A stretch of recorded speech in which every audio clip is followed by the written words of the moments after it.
श्री स्वामी समर्थ. जय शिवराय मित्रांनो. भाऊ, ज्या लोकांच्या डायलिसिस चालू असतं ना किडनीचा, त्या लोकांना नेहमी प्रश्न पडतो की आपल्याला सुद्धा किडनीचं ट्रान्सप्लांट करायचं आहे, परंतु ती प्रोसेस कशी असते, किती दिवस लागतात, याविषयी तुम्हाला आज मी थोडक्यात सांगणार आहे.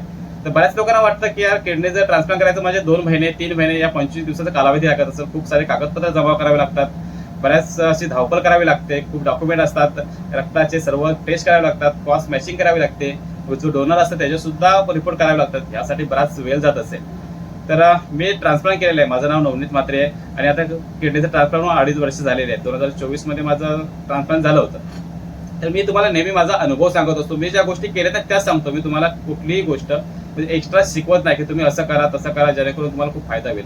मित्रांनो, काही नसतो, एकमेकाचा अनुभव आपल्या नेहमी कामी येत असतो आणि मी तो माझा अनुभव तुम्हाला शेअर करत असतो. मित्रांनो, ज्यावेळी मी माझ्या किडनी फेल झाली त्यानंतर मी डायरेक्ट ट्रान्सप्लांट करण्याचा विचार केला. ट्रान्सप्लांट करण्याचा विचार मी यासाठी केला होता कारण मला डायलिसिस करायचं नव्हतं. मी खूप जणांचं डायलिसिस पाहिलं होतं. खूप त्रास असतो, 5-5 तास एका बेडवरती झोपावा सुद्धा लागतो. मग मी ट्रान्सप्लांट करण्याचा विचार केला तर मला स्टार्टिंगला असं वाटलं होतं की आपलं 15 दिवसाच्या आतमध्ये हा ट्रान्सप्लांट होऊन जाईल, असं मला स्वतःला असं कॉन्फिडन्स वाटत होतं की चला. परंतु पैशांचा वगैरे काही विचार केला नव्हता. मित्रांनो, तो आपल्यासारखे जे मिडल क्लास लोक असतात ना, अशा लोकांना ह्या गोष्टींचा खूप परिणाम पडतो.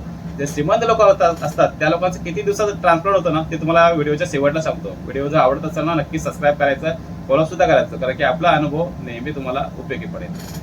तर मी हॉस्पिटलमध्ये गेलो. त्याच्यानंतर मग त्याने मला कॉर्डिनेटरकडे पाठवलं, जे संपूर्ण आपल्याला म्हणजे कुठले कुठले कागदपत्र जमवायचे, काय करायचं, ह्या संपूर्ण गोष्ट ते कॉर्डिनेटर सांगतात आपल्याला. तर त्यांच्याकडे गेल्याच्या त्यांनी मला सांगितलं की आधार कार्ड, पॅन कार्ड ह्या गोष्टी नॉर्मल सर्वांना माहिती असतात, ज्या आपल्या घरगुती असतात त्या. ह्या संपूर्ण गोष्टी त्यांनी मला जमा सांगितल्या आणि किडनी आपल्याला कोण देणार आहे त्या व्यक्तीचे सुद्धा तेच संपूर्ण रिपोर्ट सांगितलं की एवढे त्यांचे कागदपत्र त्यांचे सुद्धा जमवा. जर आपल्याला भाऊ देत असेल तर भावाची बायको, त्याची मुलं ह्याची सर्वांची परमिशन घ्यावी लागते, त्यांचं एक लेटर घ्यावं लागतं. प्लस जर आपली बहीण देणार असेल तर तिच्या नवऱ्याचं, तिच्या मुलांचं सुद्धा परमिशन लेटर घ्यावं लागतं. अशा बऱ्याच गोष्टी कराव्या लागतात. मग पोलीस व्हेरिफिकेशन होतं, त्याच्यानंतर मग कोर्टाचं सुद्धा पेपर बनवावं लागतं. मित्रांनो, ह्या संपूर्ण गोष्टीसाठी ना 10-15 दिवस जातात, कारण की एका दिवसात होत नाही. आता तुम्हाला 2 ते 3 दिवसात सुद्धा ह्या गोष्टी होऊ शकतात, पण त्यासाठी 4 ते 5 माणसं आपल्या घरामध्ये धावणारी पाहिजे. प्रत्येक कामासाठी जो तो इकडे तिकडे विभागला गेला पाहिजे. आणि सर्वात महत्वाची गोष्ट म्हणजे पैसा. जर तुमच्याकडे पैसा असेल ना मित्रांनो, तर 15 दिवसामध्ये हा संपूर्ण खेळ संपू शकतो. 15 दिवसामध्ये सुद्धा ऑपरेशन होतो. आता तुम्हाला वाटत की मी काय ते हवेमध्ये गोळीबार करतोय काय, तर मी एक पेशंटला पाहिलं, त्याला विचारलं. त्यांनी पेशंट होता, तो आमचा क्लायंटच होता, सेट लोक आहेत ते. त्याचं ऑपरेशन 15 दिवसामध्ये कम्प्लीट झालं.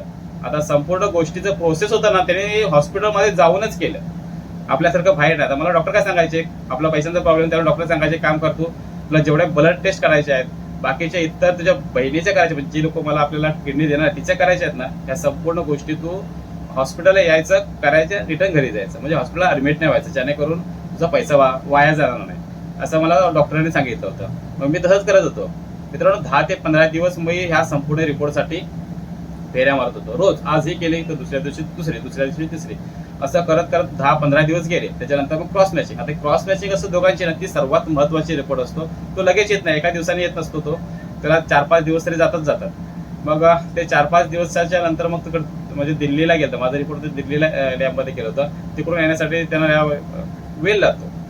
आता काय वेळ लागतो हे मला पण सुद्धा माहिती नाही. मग 10-15चा कालावधी गेला या संपूर्ण पेपर जमवण्यामध्ये.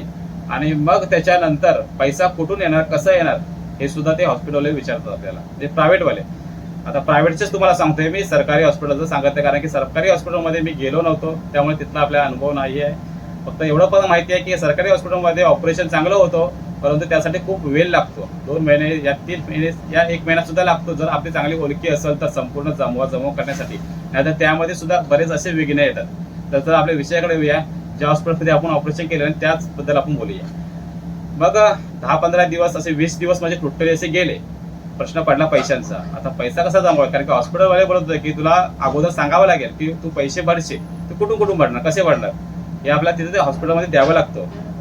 जर आपल्या पैसे नसतील तर आपलं ऑपरेशन ते करणार सुद्धा नाही, असा मला प्रॉब्लेम सुद्धा आला होता मित्रांनो, म्हणून तुम्हाला सांगतोय. मग पैसे माझ्याकडे जमा कसे होणार होते हे मला प्रश्न पडला होता. काय मी ट्रस्टीकडे जाणार होतो, मुख्यमंत्री सहायता निधी प्लस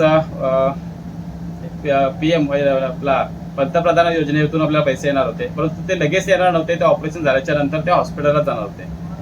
आता मला त्यांना दाखवायचं होतं की तिकडून आलेले रिपोर्ट त्यांना दाखवायचे होते की पैशांचे, की हा तिकडून आपले ते पैसे सक्सेसफुल झालेले आहेत की नाही ते, ह्या गोष्टी माझ्याकडे नव्हत्या. त्यामुळे पैशांच्या अडचणीमुळे मित्रांनो हा माझा ऑपरेशन 4 महिने पुढे गेला. आता 4 महिने पुढे गेल्याच्या नंतर मी 4 महिने डायलिसिस करत होतो आणि डायलिसिस करताना मला खूप सारा खर्च आला, कारण की त्याच हॉस्पिटलमध्ये मी करत होतो. एका डायलिसिसची किंमत 5,000 होती, हे मी तुम्हाला नेहमी सांगतो आणि आजही सांगतोय. तर मला 4 महिन्यांचा कालावधी गेला पैसे जमवण्यासाठी. त्याच्यानंतर माझं ऑपरेशन त्या हॉस्पिटलमध्ये झालं. आता चांगली लाईफ जगतो तिथे. परंतु तुम्हाला एवढं नक्की सांगेल, जर तुमच्याकडे पैसा असेल तर तुमचा हा संपूर्ण खेळ आहे तो 15 दिवसातच संपू शकतो. 100% मी तुम्हाला गॅरंटीने सांगतोय. अनुभव घेतलेला आहे भावना आपण त्या हॉस्पिटलचा, प्रायव्हेट हॉस्पिटलचा. कारण की प्रायव्हेट हॉस्पिटल तुम्ही आतमध्ये गेलात ना, तिथली यंत्रणा आपोआप कामाला लागते. फटाफट फटाफट, फक्त पैसे तुम्ही तयार ठेवायचे. मित्रांनो, आजच्या युगामध्ये हेच महत्वाचं आहे, पैसा. आता हा आजार श्रीमंतांचा आहे, गरिबांचा नाही. परंतु गरिबांना महिना 2 महिने फक्त फेऱ्याच माराव्या लागतात. तर एखाद्याला जर ट्रान्सप्लांट करायची तुमची इच्छा असेल तर असं अगोदर संपूर्ण गोष्टींचा अभ्यास करा. एखाद्याला विचारा की काय काय तुम्हाला कागदपत्र लागले. म्हणजे आमच्यासारख्या व्यक्तीला जर विचारलं ना, तुला कागदपत्र कुठले कुठे लागले, तर आम्ही सहज सांगू शकतो. परंतु तुम्ही विचारणार, अरे तू कोणते गोळी घेतोस, कुठला तुझे रिपोर्ट आहेत, काय आहेत, तर आम्ही ते सांगू शकत नाही. तर तुम्हाला जर विचार असेल ट्रान्सप्लांट करण्याचा ना, तर तुम्ही मला कधीही मेसेज करू शकता. माझा कॉन्टॅक्ट एका व्हिडिओमध्ये दिलेला आहे, तर ते तुम्ही मला सांगा. मी तुम्हाला संपूर्ण सांगेन कसं मी कागदपत्र जमा केले, कुठून कुठून मी धावपळ केली, कुठल्या कुठल्या ट्रस्टीमध्ये केलं होतं आणि पैसा जमा केला आणि मग किती दिवसांनी माझं ऑपरेशन झालं हे सुद्धा तुम्हाला सांगेन. तर जर तुमच्याकडे पैसा असेल तर लवकरात लवकर तुमचं ऑपरेशन करून घ्या आणि आपली चांगली लाईफ जगा.